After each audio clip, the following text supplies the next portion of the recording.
இயேசு கிறிஸ்து நாமத்தினாலே ஆண்டவர் எனக்கு கொடுத்த வார்த்தை வந்து மன்னிப்பு.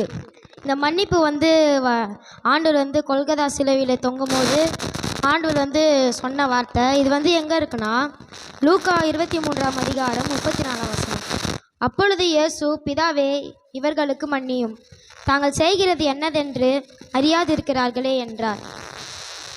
மன்னிக்கிறது ஆண்டவர் வந்து சிலுவையில் ஆண்டவர் வந்து ஜெபம் பண்ணுறாரு தனித்து நின்று. கல் எறிகிற தூரம் அவர் சீஷர்கள்லாம் விட்டு போயிட்டு அங்கே ஒரு மலையில் வந்து ஜெபம் பண்ணுறாரு. அவர் ரத்தம் வந்து அவருடைய வேர்வை வந்து ரத்தத்தால் வருது.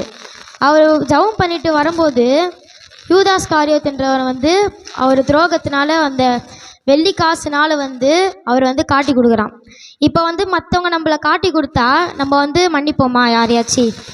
அதுவும் நம்ம மன்னிக்கவே மாட்டோம். ஆனால் ஆண்டவர் வந்து அவரை மன்னிச்சார்.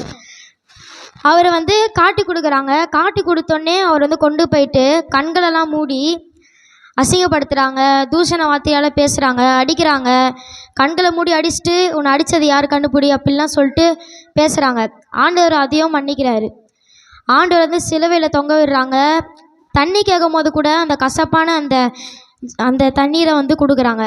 ஆண்டவர் வந்து இந்த வார்த்தையை சொல்கிறார், அப்போ இவர்கள் என்னதென்று செய்கிறது என்னதென்று அறியாமல் செய்கிறாங்க, இவங்கள மன்னிங்கன்ட்டு ஆண்டவர் வந்து மன்னிக்கிறார். இதை வந்து யார் மன்னிச்சான்னா நான் ஒரு சின்ன ஸ்டோரி சொல்கிறேன் மன்னிக்கிறதை பற்றி.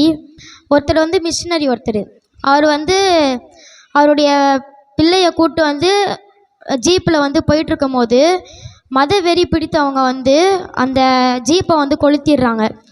இந்த விஷயம் வந்து கோர்ட்டுக்கெலாம் போகுது. அவங்களுடைய ஒய்ஃப் கிட்ட வந்து கேட்குறாங்க, இந்த மாதிரி அந்த ஒரு பிள்ளையும் இன்னொரு ஒய்ஃபும் வந்து அந்த இடத்துல இருக்காங்க. இந்த கோர்ட்டில் விஷயம் போனோடனே அவங்கள வந்து கேட்குறாங்க, இவங்களை நம்ம என்ன பண்ணலாம் அப்படின்னு கேட்கும்போது, ஆண்டவர் சிலுவையில் மன்னித்தது போல் நானும் இவங்களை மன்னித்து விடுறேன் அப்படின்னு சொல்கிறாங்க.